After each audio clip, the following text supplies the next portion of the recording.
Yeah, we back. Now today, man, we're gonna be talking about the president of Burkina Faso, Ibrahim Traoré, and I'm gonna be reacting to some commentary by a YouTuber giving his thoughts on President Traoré's administration. Local black conservative Trump supporting correspondent on Black YouTube, Brandon from the channel Pan-Africanism Strikes Back. Now in this video, Brandon hops on his live stream and he says Ibrahim Traoré is a traitor. He's a turncoat. He's a dictator. He's a violator of human rights and democracy. He's an autocrat. He's a despot. He's a tyrant. He's a strongman. He's oppressing the people of Burkina Faso, etc., etc. Now, listen, not wasting no time. Let's jump straight into it.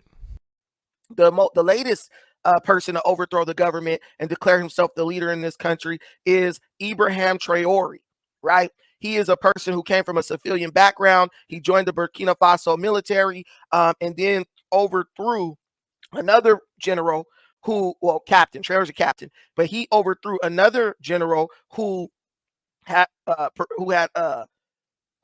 executed another coup on the government in 2022, I believe. I could be getting the year wrong.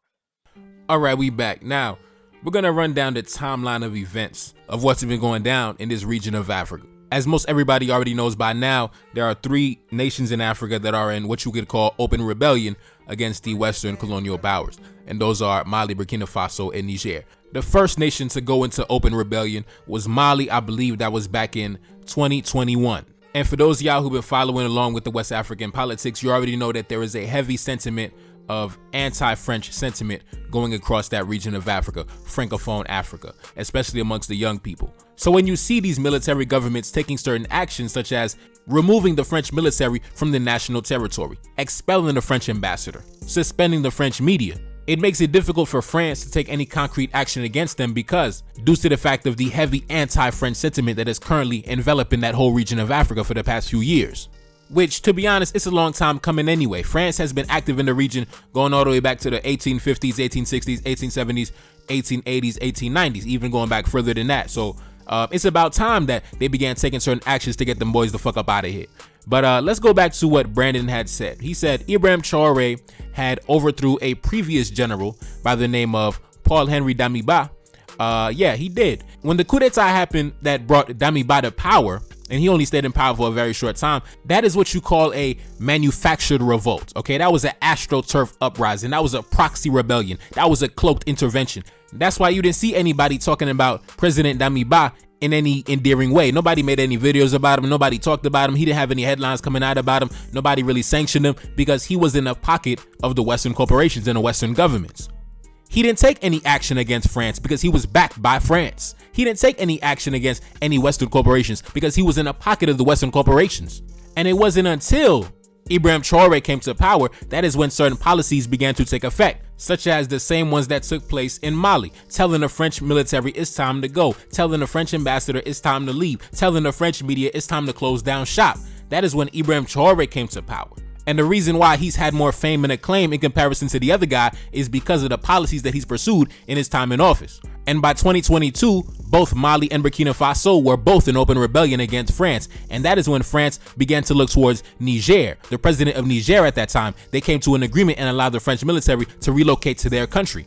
And then months later, the military in Niger took it upon themselves to overthrow the president who was backed by France, right? So that is how you have today in 2024, I should say, all 3 of these nations currently in open rebellion against the French.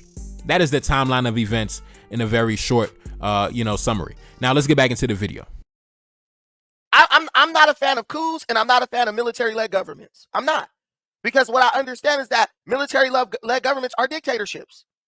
Militaries don't rule based on civilians, rule in democracy. They rule based on power and coercion. Because you are celebrating Ibrahim, but you don't even know that if there's people being tortured or mistreated who he might feel are threats to his leadership. There always is. There always is. All right, we back. Now, I've said it before on my channel, and I'll say it again. The reason why I don't really engage in the American political culture wars between the conservatives and the liberals and the Democrats and the Republicans is because when it comes to American foreign policy, they're all on the same team anyway. They both speak the same language anyway. Everything Brandon just said is no different than what a bleeding heart left-wing liberal would say in the same situation under the same circumstance. Democracy, security, dictatorships, autocracy, tyranny. They speak the same language, bruh. But these are the same people who will tell you that we need to give more money to the military, more money to the police. But at the same time, he's trying to lecture me and give me this bleeding heart liberal speech about how dictatorship is wrong and how you cannot be a strong man in government. This the same dude who said that if he was a leader in government, he would be executing people in the streets. The same guy. I was watching the show by Brandon last week where he said that if I was a leader, if I was a president, I'd be executing people in the street. But now in this scenario, he's trying to give us this bleeding heart left-wing liberal response about how he doesn't like dictatorships and how he doesn't like strong men in government. Man, stop, bro. The same dude who be tap dancing for Trump and singing and dancing for Trump, talking about, I don't like strong men in government. I don't like dictatorship. I don't like tyranny. We need democracy. Bro, you sound like Joe Biden. You sounded like Joe Biden. Just last week, you did a live stream on police brutality and you had said how you understand why the police be cracking folks upside the head. But now you're trying to lecture us about how dictatorship is wrong and strong men is wrong and we need stability and oversight and we need democratic governance. Bro, please stop. We can't go from 1 week supporting the police for cracking folks upside the head and killing folks and then talking about how you don't like dictatorship in Africa. Please stop, bro. Please stop. And going back to dictatorships in Africa, what do you think the so-called democratic governments are? They're dictatorships, bro. What do you think they are? Especially in Francophone Africa, which is the subject of today. There are families that have been in power for 50 years over there, bro, backed by the Western powers. But I don't see you making no videos on that because, oh, it's democratically elected, right? Somebody elected a family to rule for 50 years. Man, stop. You could go to Togo. That dude been in power since like 1982.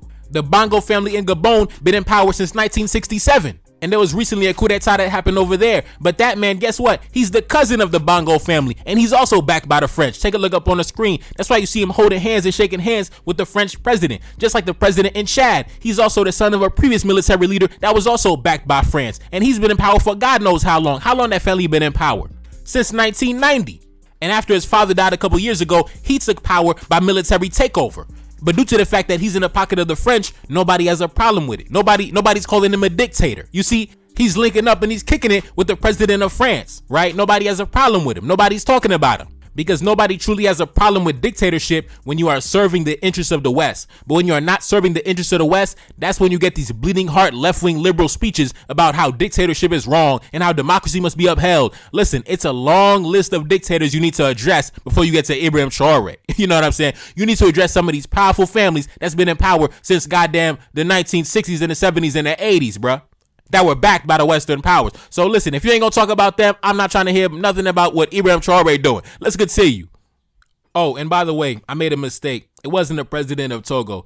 It was the president of Cameroon has been in power since 1982. But the family in Togo has been in power since 1967. Just like the Bongo family in Gabon been in power since the 1960s. Just like the family in Chad been in power since the 1980s. So yeah, it's a long list of countries in Francophone Africa that you need to address if you want to talk about dictatorships. You know what I mean? You want to talk about democracy. Well, look at these democratically elected families that have been in power for half a century. Let's talk about them before we talk about Ibrahim Traoré. Let's continue. What the hell are you talking about? Technically, Traoré is a traitor. If you overthrow your government, you are committing treason. So the same Negroes who sit up and try to call Donald Trump an insurrectionist and is over here cheering for people who was just walking through the Capitol with a phone to go to jail for 20 years, on the other hand, celebrate some African dude actually running a coup against the government, but he not a traitor though. You guys love military people who don't do nothing but fight against their own country. Why don't he march on France if he feels so strongly about the way France is treating him? That's what you do. If they're abusing you, stop doing this or we're declaring war on you. I think the whole West Africa could probably beat France in a war. All right, we back. Now, when I got to this part of the video, this is how I knew he was just trolling. You know what I'm saying? This is how I knew. At first, I thought he was for real. But now I knew he's trolling when he said, them boys need to march against France. They need to hop on a boat and march against Paris. You already know there are different ways to wage war instead of the brute force, militaristic kind. There's diplomatic warfare, political warfare, economic warfare, etc., etc. There's different ways to wage war. So you don't have to literally pick up your sword and pick up your tools and march on the enemy, literally. No, you can attack their economy. You can engage in diplomatic warfare. You can isolate a country, destabilize a country in different ways, right? Now, when you read the Western media, they don't really label it as warfare. They say things like Mali, Niger, and Burkina Faso are trying to redefine their relationship with France by taking certain diplomatic and economic maneuvers. But really, when you break it down, it's economic and diplomatic warfare. When you sever long-standing agreements and contracts that have been in place for decades and decades, that is warfare. When you destabilize the nation's economy, that is warfare. When you sever military agreements that you had with a country for decades, that is a form of warfare. You don't gotta pick up a gun and march on the enemy. You don't gotta do that. And I know he's trolling because America does that best. America engages in warfare without actually going toe-to-toe against the military all the time. So for Brandon to say that Ibrahim Traoré needs to round up the troops and march on Paris in order to, come on, man. That's how I know folks is trolling sometimes, man. Folks is trolling. Now, let's continue. Now he's taking government control of all the resources. That's called communism and socialism. And he's very cozy with Russia. Black people still keep thinking this white guy's your enemy, but this white guy's your friend. No, he's not.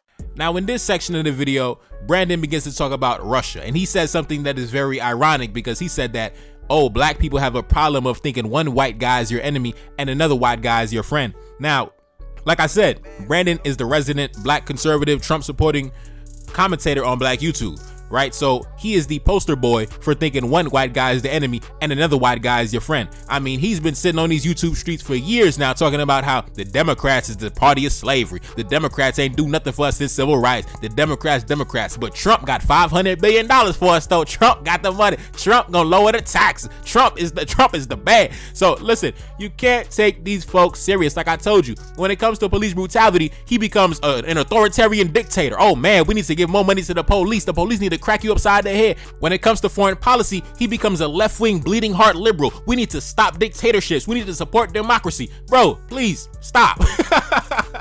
Please stop. I don't see none of y'all making videos. I don't see none of y'all going against the president in Togo, Cameroon, Gabon, nowhere across the African continent. Even in Senegal, where the dude tried to cancel the elections. Ain't nobody talking about these democratically elected civilian leaders engaging in the same bullshit you talking about. Dictatorship, authoritarian tyranny. But when it comes to this shit, oh man, listen, he's in the pocket of Russia. And let's get back to Russia. These guys have bilateral agreements with a number of countries, right? How come they never talk about Iran? Like, you know what I mean? Like Mali, Burkina Faso, and Niger, I've seen these guys meeting up with the ministers of Iran. I've seen them meeting up with the ministers of Turkey. I've seen them meeting up with the Saudi Arabians. But for some reason, it's the Russians. They think like the white man in Russia is so powerful. Like, why do y'all think the white Russian is so powerful? Like, I never looked at the Russians as so powerful, and I never assumed the white man's enemy is also my enemy. So because the white man enemy with Russia, I'm supposed to be enemies with the Russians?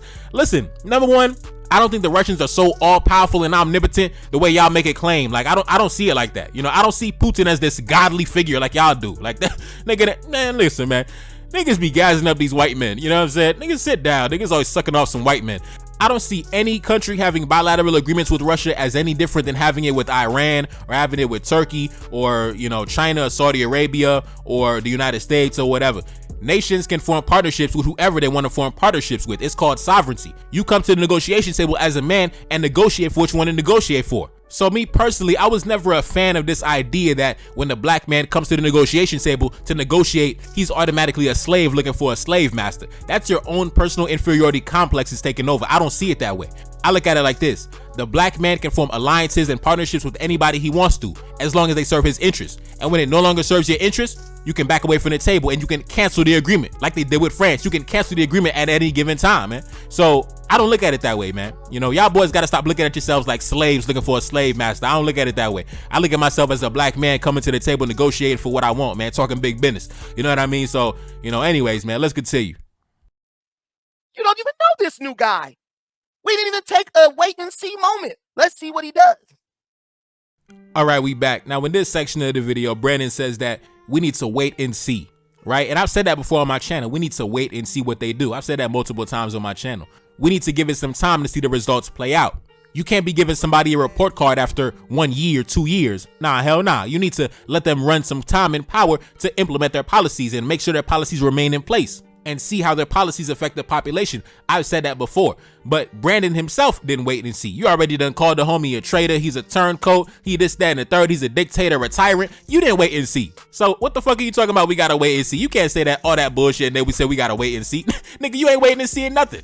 But what we have been seeing in West Africa, especially Francophone West Africa, is the failure of democracy, right? The so-called veil of democracy, the so-called illusion of democracy, where we have families that have been in power since before I was even born. Some have been in power before my parents even met. So we've been waiting and seeing for a very long time. And listen, maybe it's time we've waited and seen that getting in bed with the French and staying in bed with the French is not in your best economic interest. Keeping all your currency in the French treasury is not in your best economic interest. Allowing French troops to penetrate your territory is not in your best political interest. We've waited and seen that. That's what we have seen. So I support any movement that is a destabilizing force for the French. That's where I'm at with it. You know, when it comes to our colonial enemies, you know what I'm saying? I'm supporting anybody who goes against our adversaries. The same way the United States supports anybody going against the Russians. The same way when the French and the British had their historical rivalries, the British supported anybody going against the French. The French supported anybody going against the British. And it's the same way for me. I support anybody going against the French. So, you know, listen, I'm going to wait and see. Me personally, like I said, if I see anything questionable, I have no problem calling it out. If y'all remember, when the coup d'etat happened in Gabon, I came on here the next day and I rang the alarm. I was like, listen, that dude is a fraud. That dude is a fraud. He's in the pocket of France. He's the cousin of President Ali Bongo. He is a fraud. He is a fraud. He is not a revolutionary. Listen, I kept it 100 when it came to that situation. And like I said, I have no problem ringing the alarm. So if I see anything questionable, I'm going to say it. I'm going to say, listen, these boys are some frauds.